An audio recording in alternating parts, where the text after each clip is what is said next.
tangan yang meriah buat Tuhan. Oke, sebelum duduk, coba tengok kiri, tengok kanan, bilang, kamu luar biasa, kamu luar biasa. Jangan dibalik ya, kamu biasa di luar, kamu biasa di luar. Wah, bahaya saudara ya. Oke, silakan duduk saudaraku. Puji Tuhan.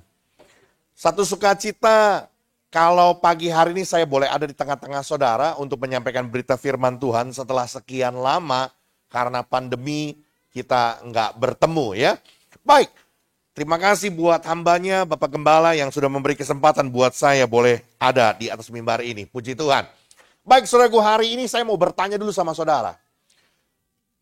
Pasti saudara dalam hidup ini punya keinginan kan? Punya kerinduan. Kalau saudara ditanya, apa sih yang jadi kerinduanmu? Apa yang jadi keinginan hatimu? Kira-kira apa jawaban saudara? Saya percaya relatif jawabannya saudaraku. Apa jawabannya? Hah? Luar biasa ini. Kalau rata-rata orang ditanya, apa sih yang jadi keinginan hatimu? Apa yang menjadi harapanmu? Rata-rata orang akan bilang begini, saya kepingin tahun ini sukses Pak. Saya kepingin tahun ini berhasil Pak. Saya kepingin kaya Pak. Saya kepingin bahagia Pak. Nggak ada yang salah. Tapi perhatikan baik-baik saudaraku, kalau saudara ditanya apa sih yang menjadi harapanmu? Apa yang menjadi keinginanmu? Hampir sebagian besar saudaraku jawabannya, itu tertuju kepada diri kita sendiri. Betul ya? Kepingin sehat, kepingin senang, kepingin bahagia, kepingin sukses. Semuanya tertuju kepada diri kita. Tapi hari ini yuk kita mau belajar satu pernyataan dari seorang raja yang bernama Daud. Kita lihat dalam Mazmur pasal 27 ayat yang keempat. Saya minta tolong saya memultimedia. Saya tidak pakai PowerPoint, tapi tolong dibantu dari ayat-ayatnya saja ya. Supaya lebih mempermudah jemaat untuk mengikutinya. Mazmur 27 ayat yang keempat. Kita baca sama-sama ya. Bisa? Bisa anak-anak dibaca. Habis nggak disautin sih ya. Oke, dibaca ya. Mazmur 27 ayat yang keempat. 2, 3. Satu hal telah kuminta kepada Tuhan. Itulah yang kuingini. Diam di rumah Tuhan seumur hidupku, menyaksikan kemurahan Tuhan dan menikmati bait-Nya. Saudaraku, Daud punya satu kerinduan. Daud punya satu keinginan di dalam hatinya, di dalam hidupnya. Apa itu saudaraku? Diam di rumah Tuhan sepanjang umur hidupnya. Artinya apa saudaraku? Artinya Daud ingin berkata begini, aku kepingin jadi orang yang lebih melekat dengan Tuhan. Amin. Aku kepingin jadi orang yang lebih mencintai Tuhan. Lebih mengasihi Tuhan. Itulah kerinduan hati Daud. Ingin diam di dalam rumah Tuhan sepanjang umur hidupnya. Saudara, ini pernyataan Daud ini bukan sekedar hanya kata-kata. Bukan hanya sekedar omong-omong kosong. Tapi apa yang Daud bilang bahwa dia punya kerinduan. Diam di rumah Tuhan sepanjang umur hidupnya. Dia ingin menjadi pribadi yang semakin melekat dengan Tuhan. Semakin mengasihi Tuhan. Semakin mencintai Tuhan. Ini ada buktinya saudara. Ya, jadi orang kalau berkata aku mengasihi Tuhan. Aku mencintai Tuhan. Itu harus ada buktinya. Sebab rindu tidak bisa hadir tanpa bukti. Ikuti kata-kata saya ya. Sebab rindu tidak bisa hadir tanpa bukti. Ya, sekali lagi ya. 2, 3. Rindu tidak bisa hadir tanpa bukti. Ini ada satu cerita saudaraku. Mohon maaf kalau namanya kesebut. Ini nama pasaran. Satu hari seorang guru sedang absen murid-muridnya. Tahu absen ya? Panggil nama murid-muridnya. Adi, yo ibu. Budi, hadir bu. Rini, ada bu. Satu kali dipanggil bukti. Mana bukti? Bu, bukti nggak hadir. Bukti sakit. Seperti biasa saudara ya. Ditulis, sakit satu orang. Bukti. Baik, dilanjutkan absennya. Sekarang rindu. Mana rindu? tadi kayaknya sudah hadir dah. Mana rindu ya? Lalu temannya perempuan bilang begini, Bu, tadi rindu sudah hadir, tapi rindu pulang lagi. Gurunya bingung dong. Loh, kok pulang lagi? Iya Bu, sebab rindu tidak menemukan bukti. Jadi rindu pulang lagi. Sebab rindu tidak bisa hadir tanpa yang ketawa otaknya jalan. Yang Pentium 1 mikir, kenapa pada ketawa ya? Sekali lagi, rindu tidak bisa hadir tanpa bukti. Kalau ada orang yang bilang saya merindukan Tuhan, saya mengasihi Tuhan, saya mencintai Tuhan, itu nggak boleh hanya sekedar kata-kata kosong. Tapi harus ada buktinya. Amin. Hari ini kita mau gali, kita mau pelajari dari seorang yang bernama Daud. Apa buktinya kalau dia bilang dia punya kerinduan untuk diam di dalam rumah Tuhan. Dia punya kerinduan untuk hatinya semakin melekat dengan Tuhan. Punya kerinduan untuk semakin mencintai Tuhan. Apa buktinya? Ya, coba kita lihat sekarang di dalam 1 Tawarik, saudaraku. 1 Tawarik pasal yang ke-29. Kita lihat mulai dari ayat yang ketiga dulu, saudaraku. Ini cerita tentang seorang yang bernama Daud ketika dia ingin melakukan pembangunan bait suci. Ya. Ayat yang ketiga, 1 Tawarik 29 ayat yang ketiga. Lagi pula, oleh karena cintaku kepada rumah Allahku, maka sebagai tambahan daripada yang telah kusediakan bagi rumah kudus, aku dengan ini memberikan kepada rumah Allahku dari emas dan perak kepunyaan tetangga di sebelah rumahku. Begitu ya? Hah? Punya siapa? Kepunyaanku sendiri. Saudaraku, hal yang pertama dengar baik-baik, saudaraku. Kalau saudara berkata saya mencintai Tuhan, saya mengasihi Tuhan, hati saya begitu melekat dengan Tuhan. Saya mau bilang, saudaraku, buktinya, cirinya yang nyata adalah engkau pasti bisa memberi buat Tuhan. Sekali lagi ya, pasti bisa memberi buat Tuhan. Saudaraku, ini satu cerita. Daud punya satu keinginan untuk bangun rumah buat Tuhan. Kalau selama ini tabut perjanjian hanya ditaruh di sebuah kemah, sedangkan kerajaan Daud begitu megah, Daud juga kepingin membuat kerajaan, membuat bait, membuat rumah yang megah untuk Tuhan. Tapi Tuhan bilang begini, enggak boleh kamu yang bangun. Karena tanganmu penuh dengan darah. Nanti putramu Salomo yang bangun. Ya, anakmu yang bangun. Tapi apakah karena dilarang sama Tuhan lalu dia diam? Enggak, saudaraku. Dia siapkan segala sesuatunya. Coba kita baca dulu ayat 2, saudaraku. Ayat 2, ya. Firman Tuhan bilang begini. Dengan segenap kemampuan, aku telah mengadakan persediaan untuk rumah Allahku. Sampai situ, saudaraku. Dengan segenap kemampuan, aku telah menyediakan persediaan. Artinya apa, saudara? Kalau bicara tentang dengan segenap kemampuan, artinya apa yang bisa saya buat, apa yang bisa saya kerjakan, apa yang bisa saya berikan, sudah semuanya saya lakukan. Betul ya? Katakan dengan segenap kemampuan. Aku telah mengadakan persediaan untuk rumah Allahku. Yakni emas untuk barang-barang emas, perak untuk barang-barang perak, tembaga untuk barang-barang tembaga, besi untuk barang-barang besi, kayu untuk barang-barang kayu, batu permata syoham dan permata tatahan, batu hitam dan batu permata berwarna-warna dan segala macam yang mahal-mahal. Sangat banyak pualam. Belum cukup. Dia sudah siapkan segala sesuatunya. Emas untuk barang-barang emas, perak untuk barang-barang perak dan sebagainya. Ayat 3 bilang, karena cintanya kepada rumah Allahnya. Dia masih tambahin lagi dari emas dan perak milik kepunyaannya sendiri. Amin, bisa dipahami saudaraku? Saya mau berkata kalau orang cinta Tuhan, hatinya melekat sama Tuhan, dia pasti bisa memberi buat Tuhan. Jadi dengar nih, dengar ya.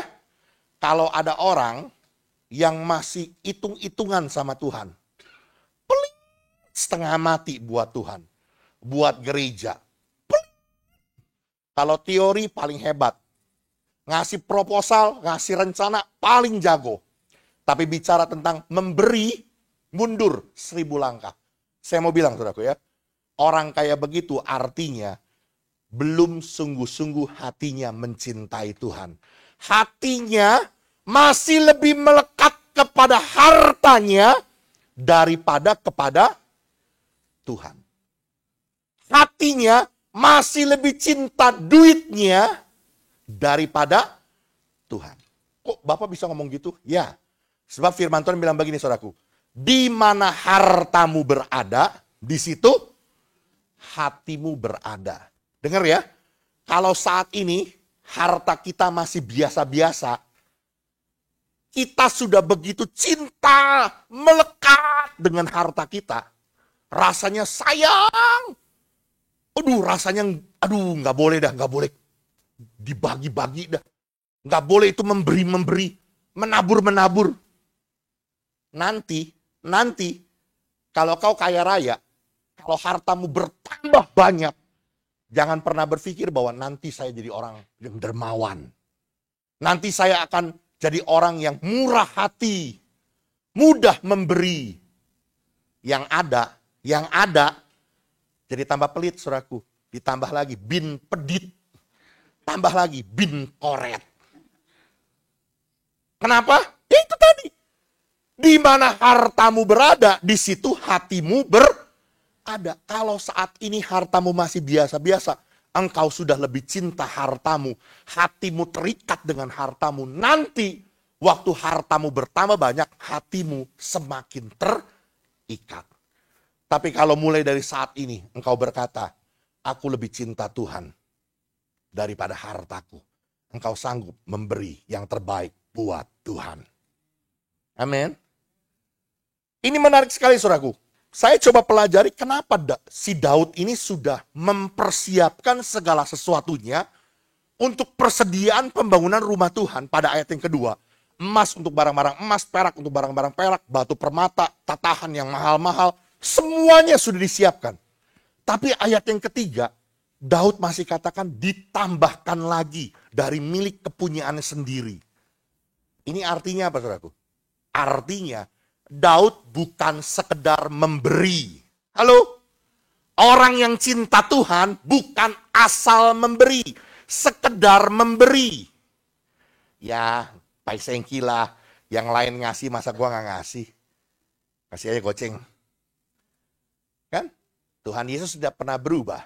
Saya juga tidak pernah berubah. Dari saya SMP, goceng. SMA, goceng. Kuliah, goceng. Sampai sekarang sudah jadi pengusaha besar, tetap goceng. Kan seperti Tuhan Yesus. Saya mau bilang, saudaraku dengar baik-baik ya. Daud bukan sekedar memberi, bukan asal memberi. Tapi dia memberi yang terbaik. Amin. Saudara, saya melihat di dalam Alkitab, mempelajari, konon katanya, ada 80 ayat di dalam Alkitab bicara tentang yang terbaik. Ya, jadi 84 ayat ada tulisan kata yang terbaik. Dari 84 ayat, 70 di antaranya bicara yang terbaik. Itu bicara tentang persembahan kita, persembahan umat Tuhan untuk Tuhan yang terbaik. Saya ambil satu contoh. Minta tolong multimedia ya. Keluaran 23 ayat 19. Nanti kita kembali ke Tawarik. Sekarang lihat dulu kitab Keluaran. Keluaran 23 ayat 19. Minta tolong. Baik, di depan sudah ada. Kita baca sama-sama ya. Sekali lagi dibaca. Oke, 2, 3. Yang terbaik dari buah bungaran hasil tanahmu haruslah kau bawa ke dalam rumah Tuhan Allahmu. Janganlah kau masak anak kambing dalam susu induknya. Firman Tuhan ajar apa saudaraku? Yang terbaik dari buah bungaran hasil tanahmu. Apa yang jadi hasil tanahmu? Apa yang jadi hasil usahamu? Apa yang jadi hasil pekerjaanmu? Yang terbaik.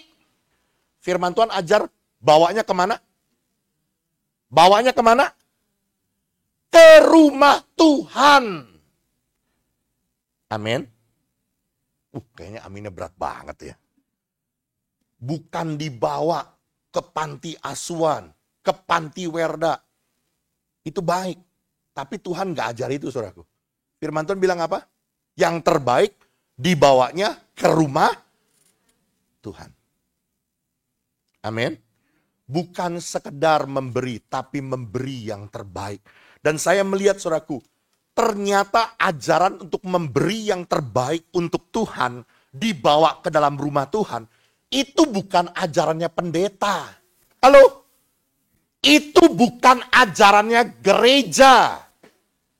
Tapi itu firman Tuhan. Amin. Bisa dimengerti jemaat Tuhan? Saya mau berkata kalau kita berkata seperti Daud, aku merindukan Tuhan, hatiku melekat kepada Tuhan. Aku mencintai Tuhan, yang pertama buktinya. Sebab rindu tidak bisa hadir tanpa bukti. Buktinya apa? Engkau pasti memberi buat Tuhan. Dan pemberian kita bukan sekedar asal memberi. Tapi pemberian yang terbaik buat Tuhan. Yang mengerti, boleh bilang amin. Yang kedua, yuk kita kembali. Di dalam 1 Tawarik pasal 29 tadi, saudaraku. Sekarang kita lihat ayat 12, saudaraku.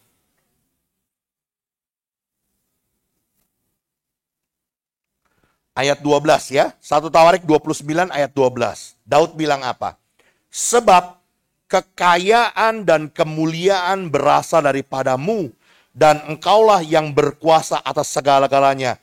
Dalam tanganmu lah kekuatan dan kejayaan. Dalam tanganmu lah kuasa membesarkan dan mengokohkan segala-galanya. Ayat 14, saudaraku, 14. Daud bilang apa? Sebab siapakah aku ini? Dan siapakah bangsaku, sehingga kami mampu memberikan persembahan sukarela seperti ini. Sebab daripadamulah segala-galanya, dan dari tanganmu sendirilah persembahan yang kami berikan kepadamu. Saudaraku, yang kedua, apa sih buktinya orang yang hatinya melekat dengan Tuhan? Orang yang hatinya mencintai Tuhan. Orang yang sungguh-sungguh mengasihi Tuhan dari hatinya. Buktinya dia akan tetap tinggal dalam kerendahan hati. Dia enggak sombong, dia enggak congkak, dia enggak belagu. Tetap rendah hati. Daud bilang, saudaraku, ya. Sebab siapakah aku ini? Saudaraku, Daud ini, ya. Ini raja yang paling tersohor di antara seluruh raja di Israel. Israel pernah lenyap di tahun 1948. Israel muncul kembali sebagai sebuah negara. Dan tahukah saudara benderanya namanya apa? Halo? Benderanya namanya apa? Bendera Israel sekarang. Oh, nggak ada yang tahu. Gambar begini ya. Bintang gambarnya. Star David, bintang Daud. Artinya apa, saudaraku? Artinya sampai hari ini orang masih mengenang kebesaran Raja Daud. Betul? Orang masih mengenang hebatnya Raja Daud. Tapi Daud sendiri berkata apa? Siapakah aku ini? Tetap rendah hati, tetap jaga hati untuk jadi orang yang tetap rendah hati. Coba sebaliknya kita, bagaimana dengan kita? Baru diberkati sedikit, baru sukses. Dulu kalau jalan, belum punya apa-apa, ngeliat ke bawah terus. Nemu gopean, lumayan buat jajan. Begitu sudah diberkati, sudah sukses usahanya. Jalan juga nengok ke atas. Siapa lu? Siapa gua? Sampai kesandung, saudaraku. Saya mau berkata hari ini, yuk. Orang yang hatinya melekat dengan Tuhan, saudaraku. dia pasti akan tinggal dalam kerendahan hati. Ya, apa sih kuncinya? Kenapa Daud menjadi orang yang tetap rendah hati? Sekalipun dia diberkati dengan kekayaan, kekuasaan, kemuliaan. Ayat ini bilang begini saudaraku. Sebab, ayat 14 bagian B-nya. Sebab daripada mula segala-galanya. Dari tanganmulah sendiri persembahan yang kami berikan kepadamu. Saudaraku, satu perkara. Ini menjadi kunci. Ya, menjadi kunci buat saudara, buat saya. Kita tetap bisa jadi orang yang rendah hati. Sekalipun kau jadi orang kaya raya, sekalipun kau jadi orang sukses, sekalipun kau diberkati Tuhan, kita tetap akan rendah hati kalau kita mengakui seperti Daud, menyadari seperti Daud, bahwa apa yang kita punya, apa yang kita miliki, apa yang kita dapat, itu semuanya miliknya Tuhan. Datangnya dari Tuhan. Amin. Ini benar saudaraku. Kalau kita lupa tentang hal ini, maka dipastikan, dijamin langsung jadi sombong. Jadi belagu. Satu kali saudaraku diberikan sebuah ilustrasi sama Tuhan Yesus tentang orang kaya yang bodoh. Lalu di dalam kisah itu dipertanyakan, kenapa orang kaya ini disebut orang yang bodoh? Ternyata saudaraku salah satunya karena orang kaya ini melupakan Tuhan. Ya, dia berkata kepada jiwanya, hai jiwaku, sekarang padamu ada banyak barang yang tertimbun di lumbungmu. Sekarang makanlah, minumlah, dan beristirahatlah. Saya tambahin saudaraku. Dia lupa saudaraku. Kalau dia bisa kaya, dia sukses, dia berhasil, itu semata-mata bukan hanya sekedar usahanya. Halo, jemaat Tuhan dengar baik-baik. Kalau hari ini kita sukses, kita punya, kita memiliki, kita kaya raya, memang betul. Saya juga bukan orang yang menampik ya. Usaha itu tidak mengkhianati hasil. Itu benar. Ada bagian kita yang harus kita kerjakan. Tapi dengar baik-baik. Sadari ada tangan Tuhan di atas usahamu, pekerjaanmu, bisnismu. Semua apa yang kau kerjakan, Tuhanlah yang menjadikan berhasil dan beruntung.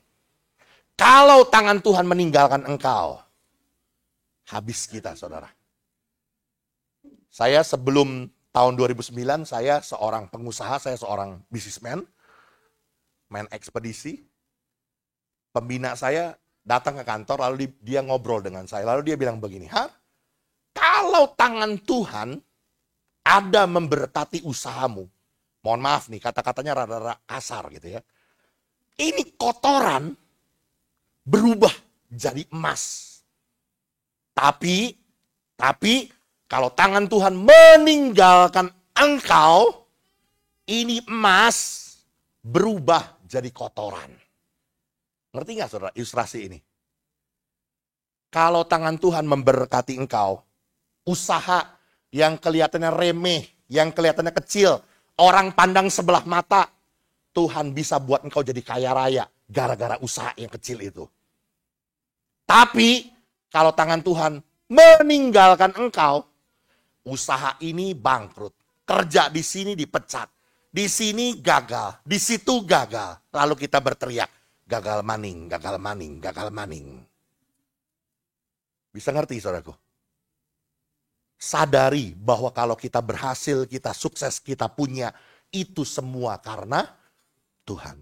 Daud menyadari tentang perkara itu. Makanya Daud bisa tetap tinggal dalam kerendahan hati. Amin. Ini yang kedua saudaraku. Bukti orang yang hatinya melekat dengan Tuhan. Orang yang mencintai Tuhan. Dia pasti tinggal dalam kerendahan hati. Dia tidak jadi orang sombong. Dia tidak jadi orang yang belagu. Ini ada satu cerita saudaraku ya. Tentang OKB. Apa itu OKB? Itu mah sudah lama. Orang kaya baru, itu udah lama. orang kayak belagu. Satu kali saudaraku, ini OKB masuk ke sebuah restoran yang besar, yang mewah. Lalu dia minta buku menunya. Kalau orang lihat buku menu saudaraku, yang dilihat ya menunya, makanannya. Ini enggak saudaraku. Yang dia lihat harganya. Dia lihat 5 digit geser, 6 digit geser, 7 digit geser. Dia cari yang 8 digit. Dia mau makan makanan yang seharga ratusan juta. Dia cari, saudaraku, ketemu. Dia tunjuk sama pelayannya. Sini pelayan, saya mau yang ini. Pelayannya dengan ramah berkata begini, mohon maaf Pak, yang itu nggak bisa. Lalu ini OKB mulai tengok, lalu bilang gini, kamu kurang ngajar ya. Saya mampu bayar loh. Saya mau yang ini. Mohon maaf Pak, nggak bisa. Kamu kurang ngajar ya. Saya panggil bos kamu biar kamu dipecat sekarang juga. Lalu ini pelayan dengan ramah dia berkata gini, mohon maaf Pak, bukan begitu. Masalahnya yang Bapak tunjuk itu bukan menu Pak. Tapi itu nomor telepon di sini Pak. Hati-hati saudaraku. Orang kalau sudah jadi belagu, nggak bisa jaga hati. Jadi sombong. Amin. Apa yang kita punya, apa yang kita miliki, sadari. Itu semua karena Tuhan. Maka kita bisa tetap tinggal dalam kerendahan hati. Yang terakhir, wah ini kata-kata mujizat ya. Yang buta melihat. Oke, terakhir. 1 Tawarik 29 ayat yang pertama. Yuk kita kembali ke 1 Tawarik pasal 29. Sekarang kita lihat yang pertama. Firman Tuhan bilang begini saudaraku. Berkatalah Raja Daud kepada segenap jemaah itu.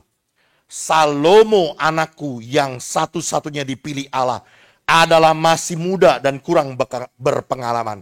Sedang pekerjaan ini, apa saudara? Besar. Sebab, ini Daud bilang, sebab bukanlah untuk manusia bait itu, melainkan untuk Tuhan Allah. Saudara, Daud ingin buat sebuah proyek yang besar. Mega proyek. Apa? Pembangunan bait suci. Tapi perhatikan baik-baik saudaraku. Daud bilang, pembangunan bait suci yang mega proyek ini bukan untuk dirinya. Bukan untuk putranya. Tapi untuk siapa? Untuk Tuhan. Yang ketiga saudaraku. Bukti orang yang hatinya melekat dengan Tuhan. Orang yang mencintai Tuhan. Apa yang dikerjakannya, apa yang diperbuatnya. Semuanya untuk kemuliaan Tuhan. Amin. Daud tidak pernah bilang sama orang-orang itu, hei tolong ya, buat tugu besar-besar di depan dari bait suci itu. Inilah bangunan bait suci buatan Daud bin Isai, Raja Israel. Nggak pernah bilang begitu saudaraku. Daud nggak pernah bilang, nanti bilang ya, tolong buat putra Daud, Salomo. Nggak. Daud mengerti betul apa yang dikerjakannya dalam proyek yang besar, dalam pembangunan bait suci itu. Semuanya adalah untuk Tuhan, bukan untuk kebesaran namanya, bukan untuk keuntungan dirinya, bukan untuk kemuliaannya. Hari ini saudaraku jujur, saya sedih. Ngeliatin ada begitu banyak orang berbuat kebaikan. Ya, menabur kebaikan, tapi sayang. Tujuannya bukan untuk kebaikan. Untuk dapat views, untuk dapat follower, untuk dapat subscriber. Kalau orang dunia saya masih tutup mata. Ini pendeta yang bikin ikut-ikutan. Modalnya juga gue tahu karena bikinnya di wilayah gue. Saya ini pengurus di Banten, saudaraku. Di GBI Banten. Ya. Bikinnya modalnya 2 juta. Bagi-bagi nasi bungkus. Wah, yang nyenter itu saudaraku ya. Dari utara, barat, selatan, mungkin dari sorga juga kali diserot gitu. Modalnya 2 juta, endorse-nya bisa ratusan kali lipat saudaraku dapat duitnya. Saya cuma berpikir, apa itu yang dikehendaki Tuhan? Halo, kita kembali kepada firman Tuhan saudaraku. Firman Tuhan bilang begini, saudaraku. Kalau tangan kananmu memberi, apa? Tangan kiri nggak usah. Itu prinsip firman Tuhan, apa yang saya ngomong. Itu prinsip firman Tuhan, betul?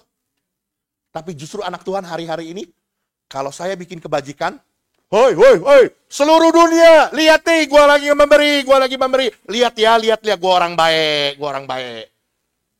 Itu kan yang terjadi hari ini kan.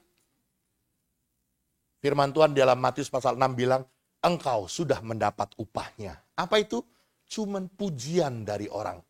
Orang baik. Di sorga mah, nol. Amin. Orang yang hatinya melekat kepada Tuhan, di apa yang dikerjakannya, apa yang diberinya, apa yang ditaburnya, bukan untuk dirinya, bukan untuk kemuliaannya, bukan untuk keuntungannya, tapi semua untuk Tuhan Allah, untuk Tuhan Yesus Kristus. Amin. Biar hari ini saudaraku, kerinduan ini bukan hanya menjadi miliknya Daud, tapi kerinduan ini menjadi milik saudara, menjadi milik saya. Kita bukan sekedar hanya ingin sukses, ingin berhasil, ingin bahagia. Yes, gak ada yang salah. Tapi bukan hanya untuk diri kita. Tapi yuk, kita punya kerinduan, kita punya keinginan. Untuk jadi pribadi yang semakin melekat dengan Tuhan. Semakin mencintai Tuhan. Semakin hidup sungguh-sungguh mencintai Tuhan. Tapi bukan hanya sekedar kata-kata, harus ada buktinya. Sebab rindu tidak bisa hadir tanpa bukti. Apa buktinya orang yang hatinya melekat dengan Tuhan? Yang pertama, dia bisa memberi buat Tuhan. Bukan hanya sekedar memberi, bukan asal memberi, tapi pemberian yang terbaik. Amin. Kalau masih hitung-hitungan sama Tuhan, masih pelit sama Tuhan, itu mah udah jelas-jelas, saudara. Ya, itu mah udah jelas-jelas. Hatinya masih lebih cinta duitnya daripada Tuhan. Masih lebih tinggi itu nilai duitnya dibandingkan Tuhan. Masih hatinya lebih cinta duit. Itu bukti, saudara. Yang kedua, tetap tinggal dalam kerendahan hati. Orang yang hatinya melekat dengan Tuhan menyadari apa yang dia punya, apa yang dia miliki, apa yang dia dapat, itu semuanya dari Tuhan. Sehingga dia tetap bisa jaga hatinya. Dan yang ketiga, apa yang dikerjakannya, apa yang ditaburnya, diberinya, itu bukan untuk dirinya, bukan kemuliaannya, bukan untuk keuntungannya, tapi semua untuk Tuhan. Tuhan Yesus memberkati kita, biar kita boleh menjadi pribadi yang semakin mencintai Tuhan. Amin. Yuk nyatakan pujian. Lebih baik 1 hari di pelataranmu daripada 1000 hari di tempat lain. Haleluya.